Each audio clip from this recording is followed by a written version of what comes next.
will look into how did the British benefit by the subsidiary alliance and annexion policy. So we have discussed about the special features already. Now we will see how British government had benefit of this policy, how they were successful in taking away major cities, major states of India. There were many small and large states in India. Okay, we know that there were many small and large states in India after the death of Pulkeshi II, and there was no unity among them. These kings, what they were doing, they were trying to annex each other's place only. And so there was no unity among them. There was many internal conflicts. Subsequently, Indian states were ruined by the British policy of divide and rule. So the Britishers, what they did, they actually used the policy of divide and rule. They were making problems among the kings of the states and then taking advantage of that fights. If these all kings were together, then Britishers will not be able to enter India. So what they did, they actually created problems amongst the kings of the state and tried to take advantage of that fights. Okay, many native kings became slave of the British rule by accepting Lord Wellesley's subsidiary alliances. So many kings had already accepted this Wellesley subsidiary alliance and then has became slave of the British rule. In the time period of 7 years only, Wellesley has expanded the company by subsidiary alliance and made British rule the supreme in India. So within 7 years only, Wellesley has expanded the company by subsidiary alliance and made British rule supreme in India. The kings who accepted subsidiary alliance actually felt safe and they became irresponsible.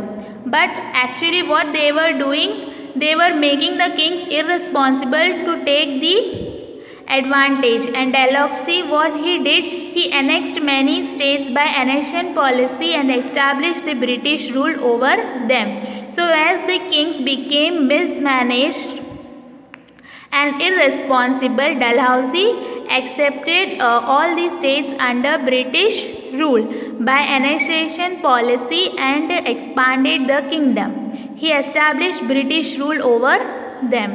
And some states he actually defeated them in the battle and did not allow childlessness to adopt a son.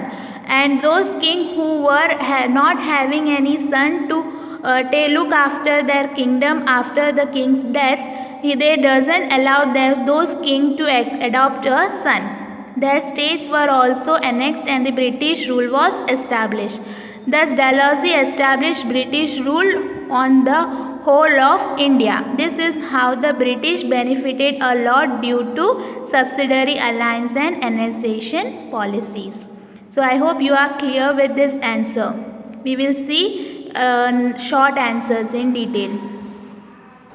So what reforms were made by Dalhousie in India? Now we will see about the reforms, the changes that were made by Dalhousie in India.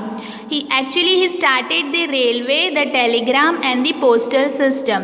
And the first railway line was started from Mumbai and that went to Thane in the year 1853 CE.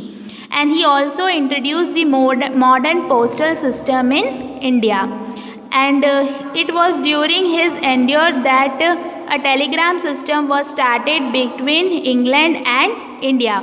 He also started telegram system between England and India.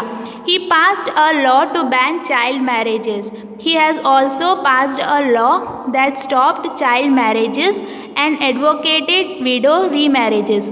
And he also supported widow remarriages. Universities were established in Mumbai, Chennai and Kolkata in the year 1857 CE with Dalhousie's efforts.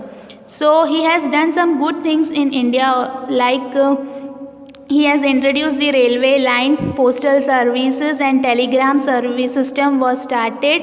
He even passed a law to ban child marriages and supported widow remarriages. He also opened universities in Mumbai, Chennai and Kolkata in the year of 1857. Okay, question number 2. Why were the British not successful in establishing their rule in Punjab during the reign of Maharaja Ranjit Singh? So in this answer we will see how Britishers were not successful in establishing their rule in Punjab when Maharaja Ranjit Singh was the king. So Ranjit Singh, the Lion of Punjab, Ranjit Singh is known as Lion of Punjab, was a very powerful king of Punjab. He set up a strong army and with the help of European officer to protect his state. So he was a powerful king who had a strong army which was set with the help of European officer. He defeated the kings of nearby states of Punjab, and Maharaja Ranjit Singh was a powerful and victorious ruler. He was a powerful and at the same time he was victorious, means he was always winning whatever war he was fighting. He was known as the Lion of Punjab and had a strong army which was set up with the help of European officers.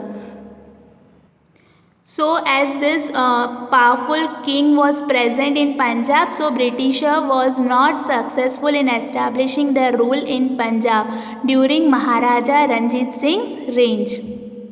So I hope you are clear with these two answers. In this outline map of India, you have to mark Satara, Nagpur and Jhansi, which was annexed by Lord Dalhousie. Lord Dalhousie took away these places by force.